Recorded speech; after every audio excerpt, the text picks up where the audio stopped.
Have you ever been online and you're scrolling to look for a dress or a nice suit for a particular event, and then all of a sudden you're looking at political advertisements and getting upset? Welcome to the world of algorithms. Yes, our algorithms are not the same. Yes. Let's talk about it today in Breaking Formation.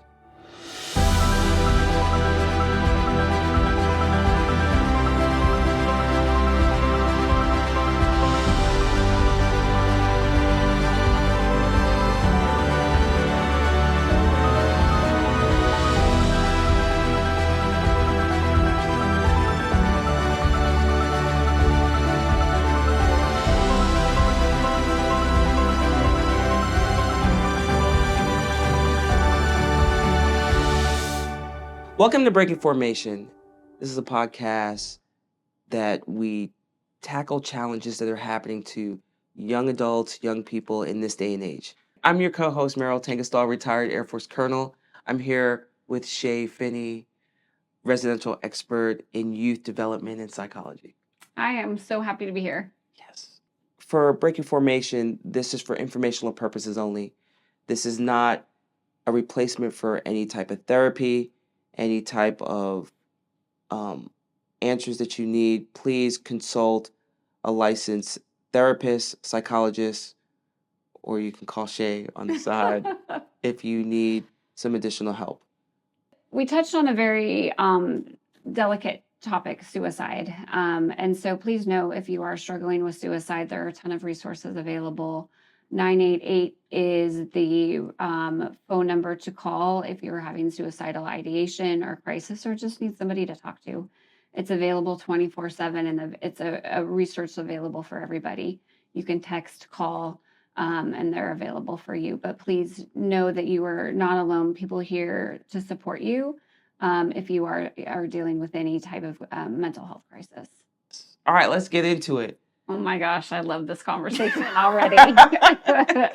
Am I getting a little loopy? Oh boy. Yes, algorithms. Algorithms. Algorithms on your feed for social media.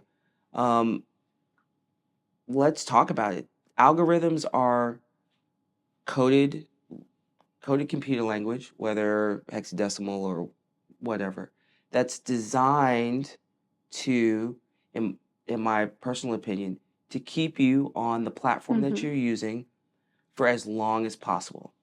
And it does it by taking data in the form of how much time you linger on a post on a feed.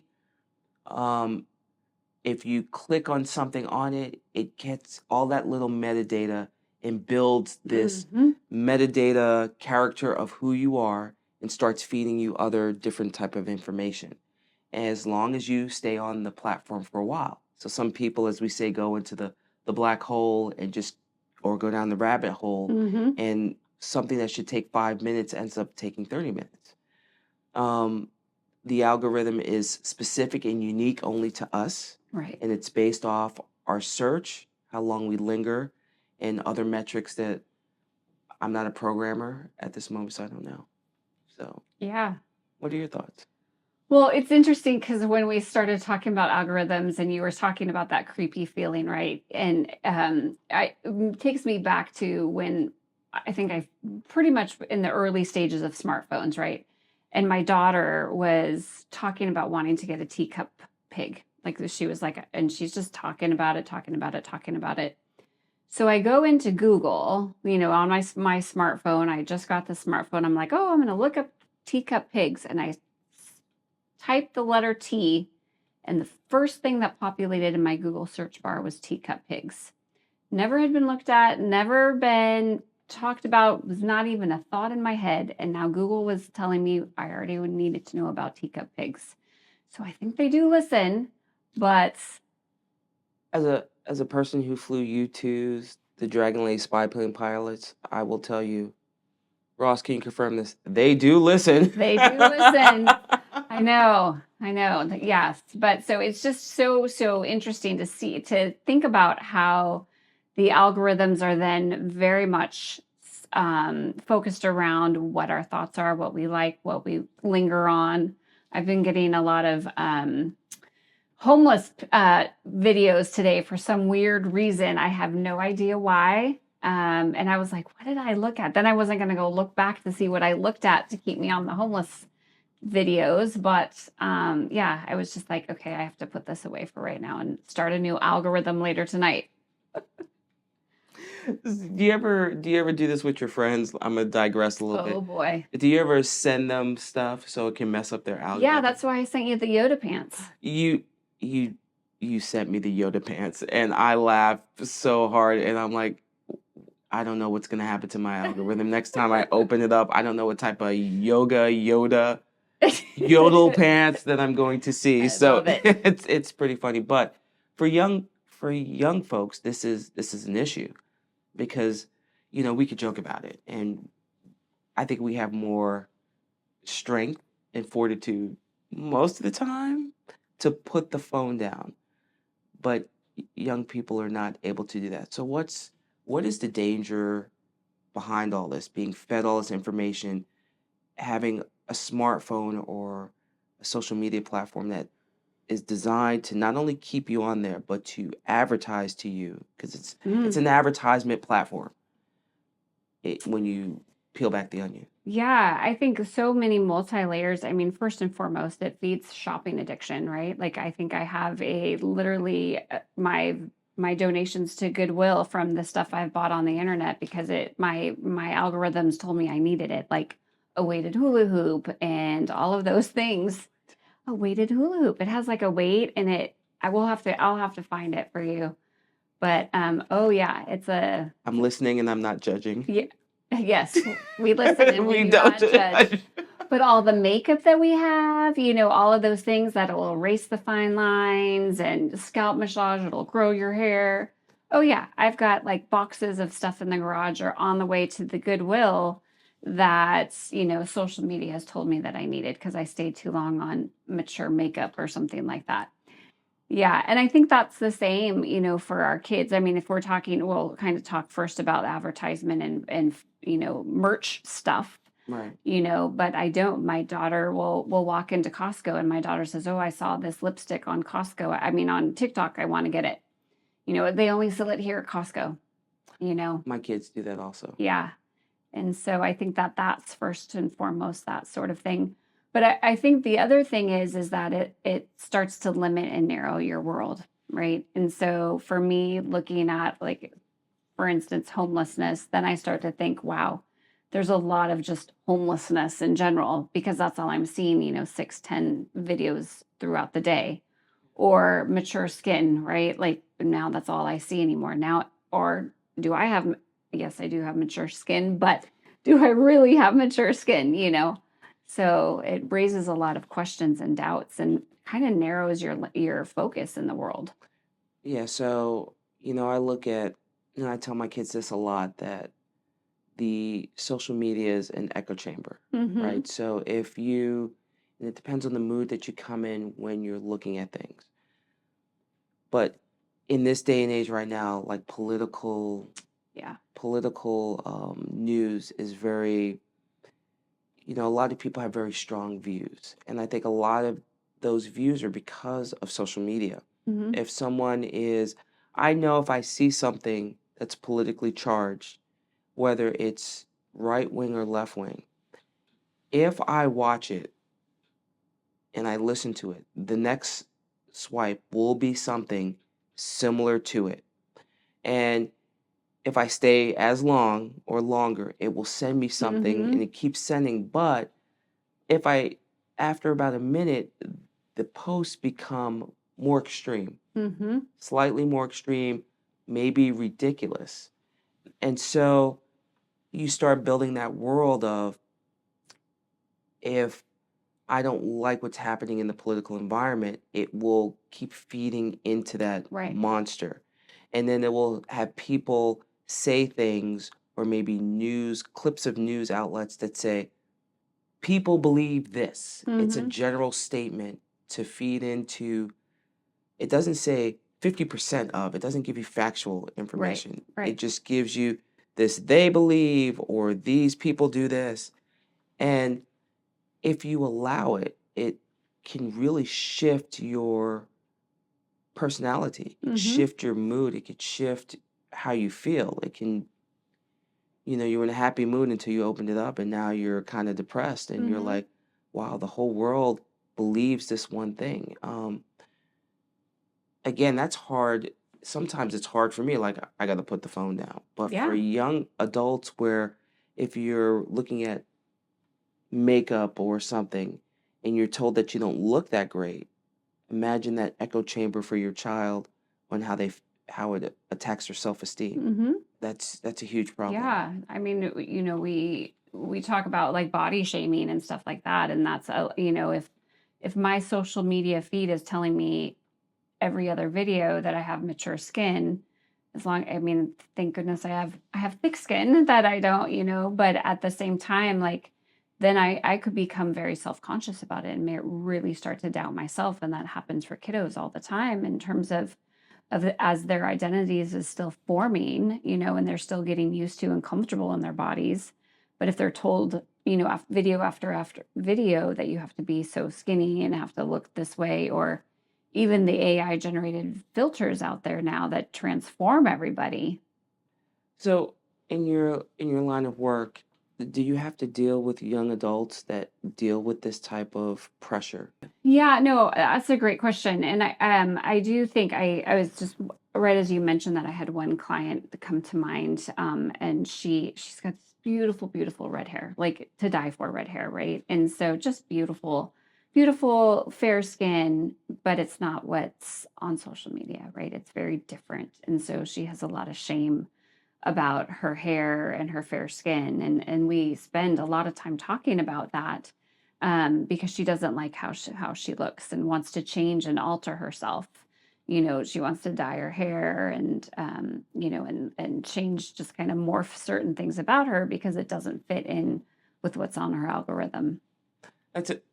Oh wow, so that's very interesting because look, as a kid born in the 70s, having dark skin as Hmm. a kid is one of those things that I didn't even need social media. That's Yeah, something that you have to overcome. So to hear that someone else who has beautiful red hair and we'll say you know, alabaster, yes. alabaster skin, it's interesting because a lot of times we just don't want to be who we are. We want to be what our thoughts are of what's beautiful. Hmm.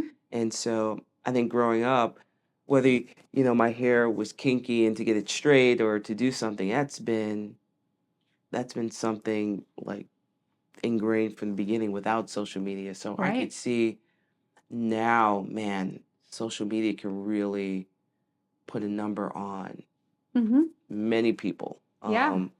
In shapes, different shapes and sizes, and hair color and skin color.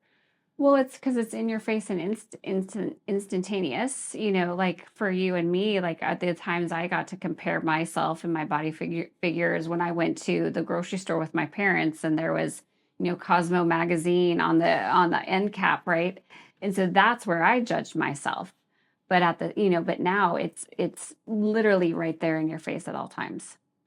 What are other things that you can see in terms of when this echo chamber starts to take effect of young adults and what else happens out there?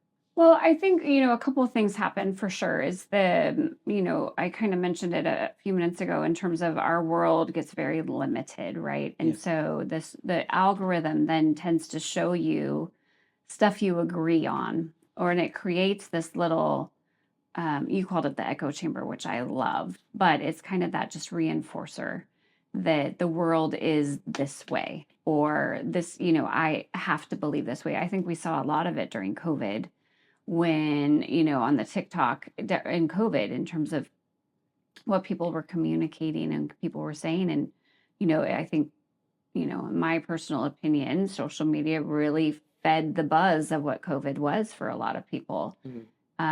But, I think that, again, it just creates this energy that our hysteria, I guess is a word, like I think even a more recent example is when Hollywood burned down, right?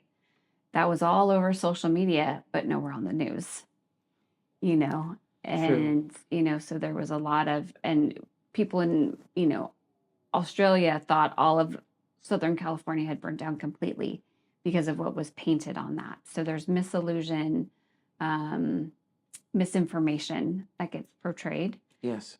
which is really a scary thing because it's changing the world we actually live in. Right. And then with that, I think because there's such an inundation and that echo chamber just gets louder and louder, I think people just get fatigued. Mm-hmm. They get tired. Burnt out. They get super burnt out. To me, it's just interesting because algorithms are supposed to help people. So it makes you really wonder who's benefiting from this. Mm-hmm. If you have people that are burning out, that are stressed out, that perceive the world in such a myopic way, who benefits for this? Because are you still buying items, or are you just angry all the time and tired and potentially depressed, or Mm-hmm. feeling, I'm not, I'm not a therapist, but I just like you feel a certain way. Mm-hmm. So I'm still trying to figure out why. Yeah, well, I mean, it definitely has this impact on our nervous system, right? So, if we look at ourselves, our brains are, excuse me, wired for efficiency, right? We like beginning, middles, and ends. We like to be able to solve. We would like to be able to know the ending, Yeah. and so we're going to scroll until we find the ending or what seems like the ending. And I think that's where that doom scroll comes in, right? Like we're going to keep searching until our mind feels complete with whatever the question mark is, right? Yeah. And so that's one thing that happens. But energetically, what happens in our nervous system, well, it's kind of an interesting phenomenon because we have our fight flight, which is I'm going to get all nerdy here, guys. So if don't mind me, I love brain science. Please nerd away. But so our parasympathetic nervous system, it's our fight or flight. So we see something on social media, it triggers us. We see something in the community, it triggers us. It moves us into sympathetic nervous system, our fight or flight, right? We're going to run toward it to beat it up, or we're going to run away from it to save our lives. But then we also have the freeze, which is the parasympathetic nervous system shutdown. It's where we kind of just dissociate. And that's kind of the difficulty is when we are doom scrolling, if you will, there's a shutdown that happens in some regards, but we're still taking in all of that information, even if we're just doom scrolling, right? So we're seeing information in a very passive state almost. So it is difficult because that information's getting in there. But again, we're not reacting to it. We're just allowing it. So people are just stuck in this form of stasis, basically, and they're still just doing this. So the parasympathetic nervous system is just in this freeze mode. Mm-hmm. So what the heck is happening? Like in terms of how does that affect how we communicate with the outside world or relate to other people if we're just in this scrolling phase, just mindless scrolling? Like, how does that equate? What does it really do? Well, I think it definitely limits our social skills, right? There was videos. It was actually people like holding their phones like in relationship. So an example of a husband and wife laying in bed, but they were holding their phones, and then they edited out the pictures of them holding their phones, and they're just facing apart from each other. Or everybody's standing at the bus stop, everyone's looking at their phone, and then they took away the phones, and it just showed this really empty world if we're not looking at our phones. And then there's a lot of teachers now. So in my kids' school, you have to put your phone up. You put it up in the front of the classroom when you first walk in, so they don't have their phones at all. Right. My daughter loves it. She thinks, oh my gosh, I can't believe I'm learning so much. I can't believe it was so distracting. But then there are some kids that don't know what to do with themselves because that is their crutch, right? They need that to monitor themselves or help regulate themselves. So we talked about this offline a little Yeah. bit, that this is where we grew up and we had blankies Yes. and stuffed animals. They have the phone, and this is Right. their blanket Yeah. that wasn't taken away when they turned 8. Now they're 16, 17, 18, and Yeah. they still have this. Yeah. The other thing I wanted to go back to, there's a couple of things I wanted to hit on, is our reward system in our brain, right? So that's how we get our dopamine. And so we can have good things and bad things that can give us that reward, those rewards, right? And we can get lost in all the neurotransmitters and the dopamines and the serotonins and all of that stuff. Um, and that's a conversation probably for another day. But the thing that happens is our phones do give us dopamine. It gives us these little rushes of excitement, a little rushes of adrenaline that feel good, even when we're in that shutdown state. We get the, oh, that's cute, or, oh, that's funny. So we get some reward from the phone. And then, so I wanted to make sure we talked about that. And then the other thing, oh, back to the fight, flight, freeze, right? I always like that when I explain it to kids. If you are in the forest and you're walking down the forest trail and a bear runs out, you've got 3 options. You're either going to fight the bear, you're going to run away from the bear, or you're going to lay down and freeze and wait till the bear eats you up, right? And so, or walks by, right? The bear walks by. And so that's what's happening energetically for us. It's literally a shutdown in our nervous system, just waiting for the next thing to scroll by. I don't like it. Like after... I know, right? And I know you're just as guilty as I am in terms of laying in bed right before we go to sleep, doom scrolling, or like... It's terrible. Oh, yeah. It's not good for you. It could keep you up longer. It could, I know these things, but I also know that it's the time that my kids don't need my attention, and it gives me a moment to just do stuff. And because I rely on social media for certain things, for just for my job that I do. Yeah. And I want to be, in the know about certain things. So, yeah, you're right. But the doom scrolling, yeah. So let's get into some tools that we could do to stop the focus is stopping the echo chamber. Because if you doom scroll, the echoes get louder and louder and louder, and they just start resonating in this feedback loop that's caused by doing this. And it takes your position and makes it very narrowly focused. And it almost makes it that you're not willing to entertain something else. And we see that, I think, I could speak from my personal experiences. I have some friends that are very set on their position in certain things, whether it's political, whether it's anything. They're very set in their ways with no change and no anything. So what can we do to kind of lower the sound of the feedback loop or echo chamber?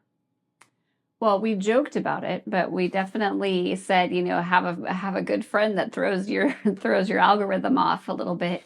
Take a look at those silly like duck videos, or the cats, swimming or whatever, something that's going to break up that monotony of what's on there. I think the other thing, you had sent me a text message the other day and said, I'm off the internet for the rest of the day, or I'm off social media for the rest of the day. So I think having boundaries is really important, and know your limits, right? And know when you're getting sucked in, when you're having an emotional reaction to videos that you're watching, or you're not formulating new thoughts, or, it's 3 hours since you got up to move around. So I think those are great recommendations. The other thing I like to do, just from a personal aspect, because I talk about a lot if I use LinkedIn from a leadership standpoint, for me, the algorithm is really important, because I think a lot of people, especially in the political environment, they don't question things anymore. They just take what they see and they run with it, and they don't validate the source. they don't look at anything else. And I always say in the beginning, just ask why. Yeah. Like, why am I getting this piece of information? What is the benefit to me to having this? How does this serve me? How does it serve my opinion? And so if you're in a leadership type, atmosphere, whether you're at work, whether you're at school, or whether you're setting that example, to be able to question things and get different perspectives or do your own research, not using an AI, but maybe grabbing a book or grabbing, dare I say, a periodical, and What's that? yeah, and actually reading for yourself and not getting it off the internet to kind of validate certain positions. I think rapidly that's becoming a skill that is going away that is Right. much needed. So for people out there, especially young folks, I tell my kids all the time when they start talking to me with some nonsense or an opinion that they have, I start asking them questions. Why? What makes you say that? Why do you think that? Where did you get that information from? Can you give me another perspective? And usually they can't answer. No. And then I say, oh, it's time for you to do some research. And then they go, no. And I'm like, yes, it is time. Yeah. Because it feels like these are things that we learn to do in school and college, which is called critical thinking. And it's an art form that's starting to become lost. It's very true. So I love what you said. And I also love the fact that maybe looking at critical thinking and picking that back up and learning to ask why and to enter the room with curiosity, I think that would kind of help. Yeah.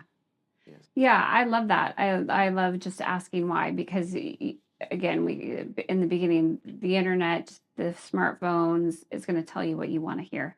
Yes. And it's going to give you the answers, and it's going to formulate its answers regardless of the question you're asking to what it thinks you want to hear. And then it'll reinforce it. Great question. This is Yeah, why. it'll double down. It does. It totally doubles down.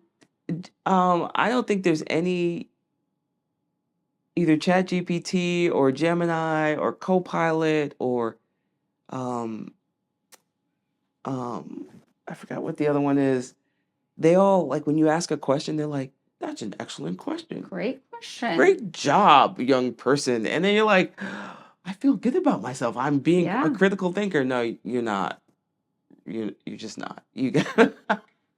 Yeah, let's not go on the ChatGPT rabbit hole. Ooh, there's a whole, like, we can take this out, but there's a whole discussion board on one of my mental health platforms about how AI is being used in lieu of therapists.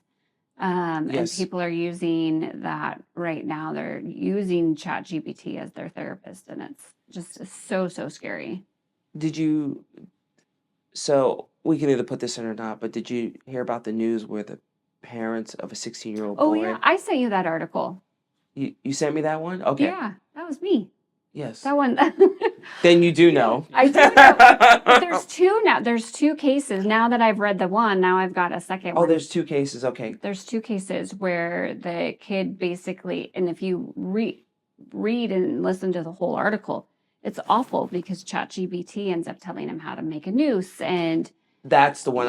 Yes, and the how to write the suicide note, and it's all spelled out in the ChatGPT. Yeah. It's very, very scary. Yeah. So the frightening. The kid used ChatGPT to do it. So, I'm really interested to see the outcome of that case. Yeah. Because I think that'll tell us a lot in terms of what's important and what is acceptable. And yeah, I don't even want to think of what the outcome is going to be. I just want to see. It'll tell you a lot on how people are being viewed right now. And yeah, well, when I read and this is where I had to put my phone down for a minute because the response from the makers of ChatGPT stood behind the responses that the robot, if you will, were giving to the boy. So, yeah, it'll be interesting to see how that one plays out. Hopefully, there will be some information that comes out about how that case ends. Yeah. And from listening to the parents, I don't think they're going to, those two parents in particular won't be quiet about it. I hope not. And I mean, let it just be a lesson. And unfortunately, in the pilot world, let it be a warning, because warnings are written in blood. Because we have warnings, notes, and cautions in the aviation community when we have our checklists. And notes are something to note. Cautions usually end up in aircraft damage, but warnings end up in death. Oh, wow. I like that. Yes. So this is not a cautionary tale. This is a warning to parents out there that you need to be engaged. You need to understand what your kids are looking at, how it's going to be very hard by how the algorithms are building your child and what they're predisposing them to and setting them up for in the future. And, monitor their usage on the various AI platforms, because they do have a log of what's being said and what's being asked, and to be able to monitor it. Yeah, I mean, I was just afraid of like Snapchat and all the other ones, and now it's something else to monitor. But I think it's important to not just about the phones, but to continue to have those discussions with your kiddos about what their personal values are. What do they stand for? What is their really felt and held values and beliefs about the world, regardless of what social media is telling them. I think I told you this story. During COVID, my daughter developed a very, very strong belief about something. Yes. And she was standing on that rock and wasn't going to let anyone tell her different. And it was very hard because it went against, one, everything that was part of her value system, our family system, and so it was very difficult for me to hear. But similar to you with the research, I said, all right, well, do the research, figure it out. And, give me 5 pages of why you believe this way. After page 1, she was like, yeah, no, this is silly. And so she was able to figure out very quickly that what she was being told on TikTok was not right. Ooh. But that she was like, oh yeah, this is completely wrong. This is against what I believe in. This is against what my family culture has told me. And so, I think that is really important to remind kids and even ourselves too. And that's the importance of insight and doing a self-inventory of just really, truly knowing who we are and what we believe at the core of who we are. And you know what's wild to me? These are kids. These are young adults that make mistakes. But it's the penalty for making mistakes right now seem to be much higher. 100%, yeah. than when we were we make a mistake, no one would see it, and we're like, phew, yeah, keep doing what we're doing. But nowadays, it's too much on the line to just not pay attention to it. So for parents out there, these algorithms are, could be good sometimes. Sometimes, yes. But a lot of times will put you down a rabbit hole in the echo chamber that you may not want your kids to be in. And, Yeah. Except if they're cat videos. Cat videos are cool. Cat videos will forever be cool. Cat videos, very cool. Yes, anything with animals, I love it. Yes. So, yeah. So I think to wrap it up, just make sure, there's awareness around values, personal value system, having boundaries. Asking questions. Challenging what you see. Right. Challenge what you see. Thank you so much. It was a good discussion. It was really good. I knew this one was be a good one. It would be.